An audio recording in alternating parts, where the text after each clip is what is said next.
우리 이종덕 장로님입니다. 한국교회 동기하신 오별하신 장로님입니다. 이 시간에는 강상수 총재님께서 나와서 경례사. 할렐루야. 아멘. 오늘 강영준 목사님께서 이사야서를 통해 가지고 우리가 어떻게 해야 되는지 우리의 목적, 방향을 설정해 주셨습니다. 아멘. 근데 이제 이 나라가 정말 절대적인 위기 중에 하나입니다. 외부적으로 트럼프가 신앙적인 우리의 동지지만은 경제적으로는 관세 전쟁을 통해 가지고 우리나라는 물론 세계가 어떻게 위기에 처할지 모릅니다. 그것보다 더한 것은 내부 혼란입니다.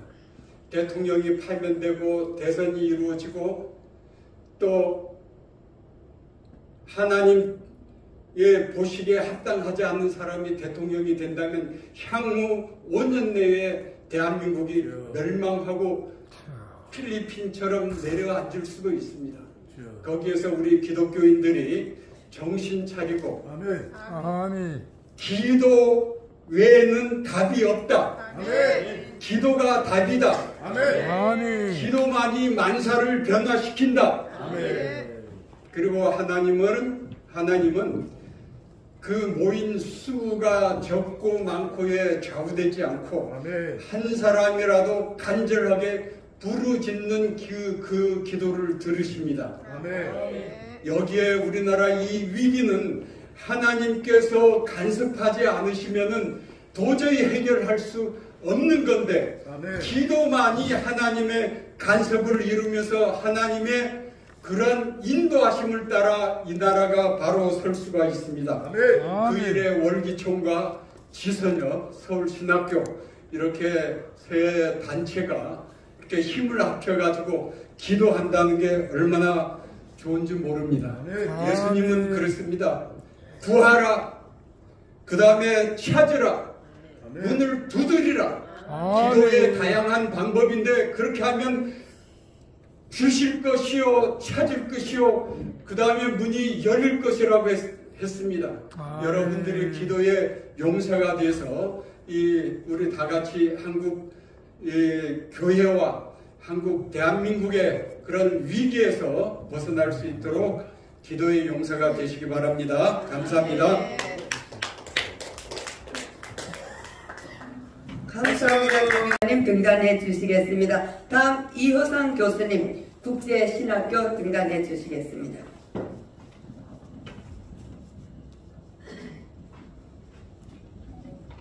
이 한국이 참 중요하고 내일 또 대법원에서 하는 재판도 중요합니다. 지금은 참 축사보다도 위기 속에서 한국의 해결점을 찾아야 되는데요. 그런데 이 대법관이라는 것은 좀 저스티스라고 합니다. 양심이에요. 그 몸 자체가 양심이에요. 그러니까 대법관쯤 됐으면 양심의 판단을 해야 됩니다. 그런 분들이 꼭 그렇게 할 수 있도록 우리가 준비하고 이렇게 해야 되겠습니다. 제가 하나 소개할 분이 있는데요. 586장을 지은 노울이라고 하는 미국 교수님이 200년 전에 미국에 어떤 일이 있었냐면은 멕시코를 치자. 여러분 지형적으로 멕시코가 얼마나 탐나는 땅이에요. 멕시코를 뺐으면 미국은 체망이 되는 거예요. 그 문제 또 파나마라도 해결되잖아요. 그래서 멕시코 전쟁 운동이라기 시작했습니다. 이때 노울이 교수가 이 사약 교수인데 우리 미국의 지살이 남의 나라 쳐들어갈 수는 없다. 우리 미국은 저희의 나라다. 그분이 지은 찬송이 바로 어느 민족 누구예요 합니다. 이 곡을 지어가지고 퍼뜨렸는데요. 이 곡이 퍼지면서 이 전쟁 운동이 그만 중단됐습니다. 한국이 지금 비겁한 사람들이 많아요. 그죠? 이럴 때 우리가 좀 한국을 바라보면서 좀 노리 교수 같은 분이 지금 좀 나타나야 되겠고 또 586장 이런 찬송가를 바라보면서 우리가 이제 비겁한 자는 물러가고 그 정의로운 자가 살아나는 그런 문제가 좀 있어야 되겠습니다. 제가 1절 불러보겠습니다. 어느 민족 누구에나 결단할 때 있나니 참과 거짓 싸울 때에 어느 편에 설 건가 주가 주신 새 목표가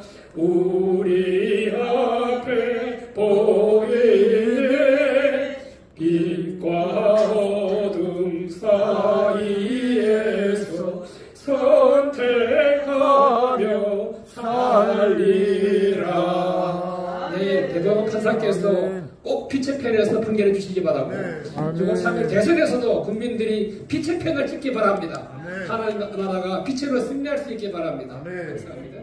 감사합니다. 축사 있겠습니다. 박수로 모시겠습니다. 할렐루야. 네, 감사합니다. 참, 이렇게 신학교에 와서 이렇게 축사를 하게 됨을 아주 영광으로 알겠습니다.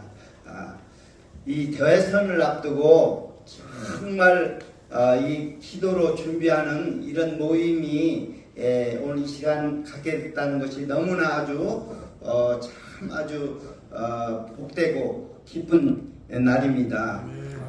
우리가 성경을 통해서 역사적으로 좀 살펴볼 필요가 좀 있습니다.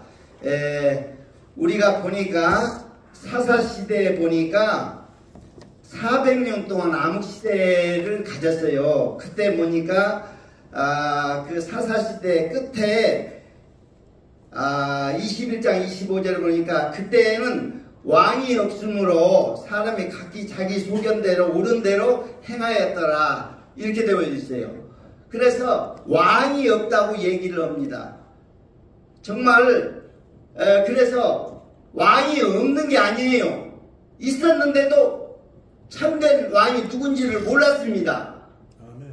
그런데 사무엘상 8장에 가서 왕을 백성들이 요구합니다. 우리도 이웃나라처럼 그 왕을 좀 세워주십시오 하고 왕을 요구해서 사무엘을 통해서 그렇게 요구를 하니까 하나님께서